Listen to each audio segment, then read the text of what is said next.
Hello guys, welcome back to Telugu cinema ముచ్చట్లు.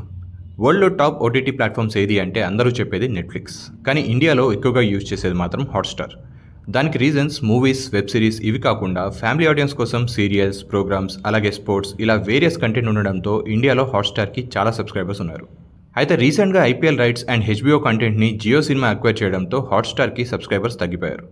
ఇక 2023 నుంచి మంచి క్రేజ్ ఉన్న సినిమాలు, హిట్ అయిన సినిమాల రైట్స్ తీసుకొని మళ్ళీ సబ్స్క్రైబర్స్ని గెయిన్ చేయాలని ట్రై చేస్తోంది. రీసెంట్ టైమ్స్లో హాట్స్టార్లో మంచి సినిమాలే వచ్చాయి. అందులో డైరెక్ట్ తెలుగు మూవీస్ కాకుండా అదర్ లాంగ్వేజెస్ సినిమాలు కూడా చాలా వచ్చాయి. లక్కీగా ఆ మూవీస్ అన్నీ తెలుగు ఆడియోలో అవైలబుల్గా ఉన్నాయి. సో ఈ వీడియోలో మేము 8 బెస్ట్ తెలుగు డబ్ మూవీస్ని లిస్ట్ అవుట్ చేసాం. మరి ఇంకా లేట్ చేయకుండా ఆ మూవీస్ ఏంటో ఈ వీడియోలో చూసేద్దాం. Number 1, 12th fail. ఈ 12th fail movie IPS Manoj Kumar Sharma biopic. Story ఏంటంటే బీహార్లో ఉండే చెంబల్ విలేజ్కి చెందిన మనోజ్ కుమార్ ఎలాంటి సపోర్ట్ లేకుండా హెవీ కాంపిటీషన్ ఉండే యూపీఎస్సీని క్రాక్ చేసి ఐపీఎస్ ఎలా అయ్యాడు అనేది కథ. వినడానికి చాలా సింపుల్ స్టోరీలా అనిపించినా తన జర్నీ మాత్రం అంత సింపుల్గా ఉండదు.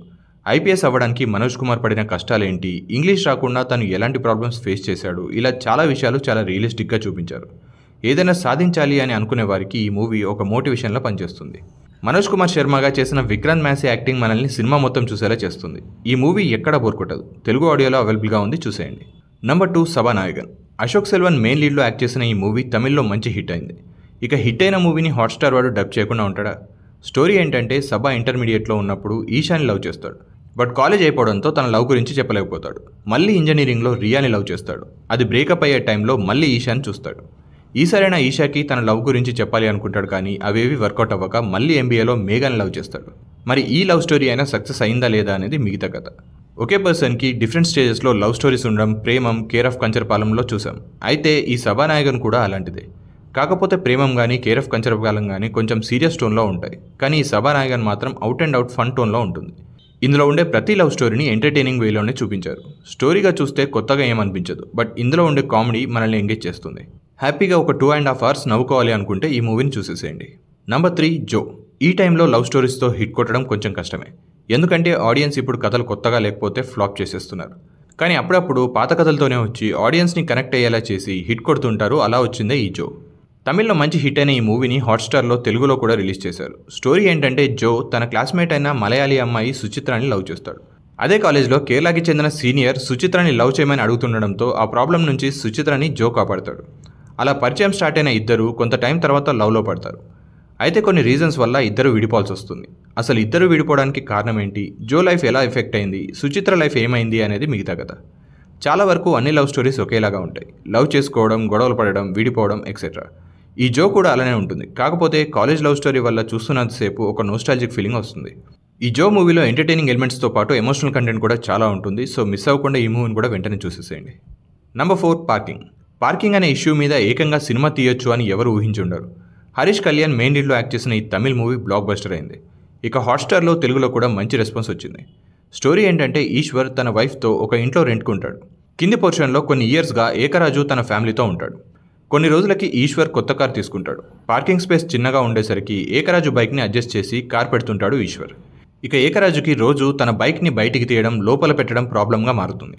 ఒకరోజు ఏకరాజు బైక్ని లోపల పెట్టే టైంలో కార్కి ఒక చిన్న స్క్రాచ్ పడుతుంది. గొడవ చిన్నగా స్టార్ట్ అయ్యి ఇద్దరి ఈగో హర్ట్ అయ్యే వరకు వెళ్తుంది. ఇక ఏకరాజు ఈగో హర్ట్ అవడంతో తను కూడా కొత్త కార్ తీసుకుంటాడు. ఇలా పార్కింగ్ కోసం ఇద్దరు ఎంత దూరం వెళ్లారు, వాళ్ళ లైఫ్స్ ఎలా మారాయి అనేది మిగతా కథ. ఈ సినిమాలో చాలా సింపుల్ స్టోరీనే ఉంటుంది, కానీ చాలా ఎఫెక్టివ్గా నరేట్ చేశారు. సినిమా చూస్తున్నంతసేపు పార్కింగ్ కోసం ఇంతకు తెగిస్తారా అని 2 క్యారెక్టర్స్ చూస్తే అనిపిస్తుంది. ఈ సినిమాలో కాన్ఫ్లిక్ట్ స్టార్ట్ అయ్యేసరికి కొంచెం టైం పడుతుంది. అందువల్ల స్టార్టింగ్ కొంచెం స్లోగా అనిపించవచ్చు. బట్ ఎప్పుడైతే ఈశ్వర్ అండ్ ఏకరాజు మధ్య కాన్ఫ్లిక్ట్ స్టార్ట్ అవుతుందో అప్పటి నుంచి సినిమా చాలా ఫాస్ట్ పేస్లో వెళ్తుంది. అన్ని రకాల ఆడియన్స్ ఈ సినిమాని హ్యాపీగా చూసేయచ్చు. తెలుగులో అవైలబుల్గా ఉంది కాబట్టి వెంటనే చూసేయండి. నంబర్ 5, నెరు. మలయాళం నుంచి ఎలాంటి సినిమాలు వస్తున్నాయో మనందరికీ తెలిసిందే. కంటెంట్ పరంగా, టెక్నికల్ పరంగా స్ట్రాంగ్గా ఉండడంతో మలయాళం సినిమాలకి ఫ్యాన్స్ ఎక్కువ. ఇక జీతూ జోసెఫ్ డైరెక్ట్ చేసిన దృశ్యం వల్ల వరల్డ్ వైడ్గా మలయాళం ఇండస్ట్రీ గురించి తెలిసింది. Jeethu Joseph and Mohan Lal combination అంటేనే మూవీ హిట్ అని అనుకుంటుంటారు. అలా ఈ ఇద్దరి కాంబినేషన్లో లాస్ట్ ఇయర్ డిసెంబర్లో వచ్చిన మూవీ నెరు. స్టోరీ ఏంటంటే బ్లైండ్ అయిన సారా మొహమ్మద్ని ఒకరు రేప్ చేస్తారు. సారా బ్లైండ్ అవడంతో రేప్ చేసిన పర్సన్ ఎవరు అని చెప్పలేకపోతుంది. అయితే సారా స్కల్ప్టర్ కూడా అవడంతో శాండ్తో ఆ రేపిస్ట్ ఫేస్ని స్కల్ప్ చేస్తుంది. దాన్ని ఆధారంగా పోలీసులు మైకేల్ జోసెఫ్ అనే పర్సన్ని అరెస్ట్ చేస్తారు. అయితే మైకేల్ డబ్బునవాడవడంతో మైకేల్కి బెయిల్ వస్తుంది. ఇక కేసు మొత్తం మైకేల్కి ఫేవర్గా ఉండడంతో సారా తరపున వాదించడానికి విజయ్ మోహన్ ఈ కేసుని టేకప్ చేస్తాడు. ఫైనల్గా విజయ్ మోహన్ కేస్ని ఎలా గెలిపించాడు అనేది మిగతా కథ. జీతూ జోసెఫ్ అంటే ఎక్కువగా గుర్తొచ్చేది థ్రిల్లర్స్. అయితే ఈసారి కొంచెం రూట్ మార్చి ఎమోషనల్ కోర్ట్ రూమ్ డ్రామాని తీశాడు. స్టార్టింగ్ కొంచెం స్లోగా ఉన్నప్పటికీ once Vijay Mohan case take up చేసిన తర్వాత ప్రొసీడింగ్స్ చాలా ఇంట్రెస్టింగ్గా ఉంటాయి. మంచి కోర్ట్ రూమ్ డ్రామా చూడాలి అంటే నెరు ఇస్ ద బెస్ట్ చాయిస్. తెలుగులో ఉంది, వెంటనే చూసేయండి. Number 6 Kannur squad. ఏజ్తో సంబంధం లేకుండా మమ్ముట్టి గారు డిఫరెంట్ జర్నల్స్ని ట్రై చేస్తూ ఉన్నారు. అందులో ఈ ఇన్వెస్టిగేటివ్ థ్రిల్లర్ ఒకటి. స్టోరీ ఏంటంటే ఒక పొలిటీషియన్ చాలా దారుణ హత్యకు గురవడంతో హోమ్ మినిస్టర్ ఈ కేసుని 10 రోజుల్లోనే సాల్వ్ చేయాలని పోలీసులకు చెప్తాడు. దాంతో ఈ కేసుని కన్నూర్ స్క్వాడ్కి హెడ్ అయిన జార్జ్ మార్టిన్ అండ్ టీమ్కి అప్పగిస్తారు. ఇక ఎలాంటి ఆధారాలు లేని ఈ కేసుని జార్జ్ అండ్ టీమ్ ఎలా సాల్వ్ చేశారో అనేది మిగతా కథ. కార్తీ నటించిన కాకీకి ఈ కన్నూర్ స్క్వాడ్కి కొంచెం సిమిలారిటీస్ ఉన్నట్టు అనిపిస్తాయి. ఇన్వెస్టిగేటివ్ థ్రిల్లరే అయినా స్టోరీ డిఫరెంట్ స్టేట్స్ ట్రావెల్ అవుతూ ఉండడంతో నెక్స్ట్ ఏం జరుగుతుంది అనే క్యూరియాసిటీ అయితే క్రియేట్ చేస్తుంది. అయితే ఇన్వెస్టిగేటివ్ థ్రిల్లర్ అనగానే స్టోరీ ఫాస్ట్గా వెళ్తుంది అని అనుకుంటే మీరు పప్పులో కాలేసినట్టే. స్టోరీ మొత్తం స్టార్ట్ టు ఎండ్ డీటెయిల్ నరేషన్తో వెళ్తుంది. కాకపోతే స్లో పేజ్ని కొంచెం భరిస్తే ఓవరాల్గా ఒక మంచి సినిమా చూసామనే ఫీలింగ్ అయితే కలిగిస్తుంది. సో ఇప్పటికీ ఈ మూవీని మీరు చూడకపోతే వెంటనే హాట్స్టార్లో చూసేసేయండి. నంబర్ 7 ఫెల్మీ. జయ జయ జయ జయ హే మూవీతో బాసిల్ జోసెఫ్ అంటే తెలియని వాళ్ళు లేరు. ఆ మూవీలో తన పర్ఫార్మెన్స్, కామెడీ టైమింగ్ అందరినీ ఎంటర్టైన్ చేశాయి. ఎస్పెషల్లీ తెలుగు డబ్బింగ్ కూడా చాలా పర్ఫెక్ట్గా సెట్ అవడంతో మన తెలుగు వ్యూవర్స్ కూడా ఆ మూవీని బాగా చూశారు. ఇక ఆ మూవీ తర్వాత వచ్చిన ఫెలిమి కూడా మంచి కామెడీ డ్రామా అవడంతో మలయాళంలో మంచి రెస్పాన్స్ వచ్చింది. స్టోరీ ఏంటంటే అనూప్ డబ్బింగ్ ఆర్టిస్ట్. తనతో పాటు ఇంట్లో ఫాదర్, మదర్, తమ్ముడు అండ్ తాతయ్య ఉంటారు. అయితే వీళ్ళందరికీ ఒకరంటే ఒకరికి పడదు. ఎప్పుడూ ఏదో ఒక గొడవ పెట్టుకుంటూ ఉంటారు. టోటల్గా ఒక డిస్ఫంక్షనల్ ఫ్యామిలీ అని చెప్పొచ్చు. అయితే అనూప్ తాతయ్యకి మాత్రం ఎప్పుడూ కాశీకి వెళ్ళాలని ఉంటుంది. ఇక ఫ్యామిలీ అంతా కలిసి కాశీకి బయలుదేరుతారు. ఈ జర్నీలో ఈ క్రేజీ ఫ్యామిలీ ఫేస్ చేసిన సిచ్యువేషన్స్ ఏంటి, కాశీకి వెళ్ళారా లేదా అనేది మిగతా కథ. ఈ సినిమాలో స్టోరీగా చూసుకుంటే చాలా సింపుల్ స్టోరీ, బట్ చాలా రిలేటబుల్ స్టోరీ. మిడిల్ క్లాస్ వాళ్ళకి ఈ మూవీ ఖచ్చితంగా కనెక్ట్ అవుతుంది. ఈ మూవీ కూడా స్టార్టింగ్లో స్లో పేస్డ్గా వెళ్తూ ఉంటుంది. వన్స్ ఫ్యామిలీ అంతా కాశీకి స్టార్ట్ అయ్యాక ఎంగేజింగ్గా అనిపిస్తుంది. మీకు ఒక మంచి సిచ్యువేషనల్ కామెడీ మూవీని చూడాలనిపిస్తే ఈ ఫెలిమి మూవీని ట్రై చేయండి. Number 8 Abraham Ozler. Senior actor Jayaram గారు లీడ్ రోల్లో యాక్ట్ చేసిన మలయాళం మూవీ ఇది. జనవరిలో రిలీజ్ అయిన ఈ మూవీ ఎలాంటి ఎక్స్పెక్టేషన్స్ లేకుండా వచ్చి మంచి సక్సెస్ అయింది. కథ విషయానికి వస్తే అబ్రహం ఓజ్లర్ ఒక సిన్సియర్ ఆఫీసర్. అయితే ఒక కేసులో ఇష్యూ వల్ల ఓజ్లర్ వైఫ్ని, కూతుర్ని చంపేశానని ఒక క్రిమినల్ కన్ఫెస్ చేస్తాడు. బట్ వాళ్ళ బాడీస్ని ఎక్కడ పాతిపెట్టాడో గుర్తులేదని చెప్తాడు. దాంతో చాలా డిప్రెషన్లోకి వెళ్ళిపోతాడు ఓజ్లర్. అదే టైంలో ఒక హాస్పిటల్లో మర్డర్ జరగడంతో ఆ కేసుని ఇన్వెస్టిగేట్ చేయమని ఓజ్లర్కి అప్పగిస్తారు. అదే సిమిలర్ ప్యాటర్న్తో మర్డర్స్ కంటిన్యూ అవడంతో కేసుని సీరియస్గా ఇన్వెస్టిగేట్ చేయడం స్టార్ట్ చేస్తాడు ఓజ్లర్.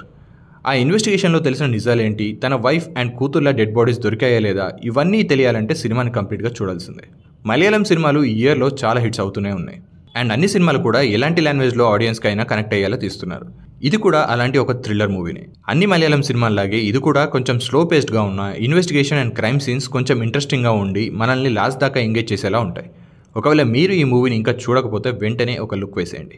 That's it guys. మా ఒపీనియన్లో తెలుగు ఆడియోలో అవైలబుల్గా ఉన్న ఈ 8 మూవీస్ బెస్ట్ అనిపించాయి. మరి మీ ఒపీనియన్లో హాట్స్టార్లో బెస్ట్ తెలుగు డబ్ మూవీస్ ఏవైనా ఉంటే కామెంట్స్లో మెన్షన్ చేయండి. అండ్ ఈ వీడియో నచ్చితే ఒక లైక్ కొట్టి మా ఛానల్కి సబ్స్క్రైబ్ చేసుకోవడం మాత్రం మర్చిపోకండి. Thank you for watching.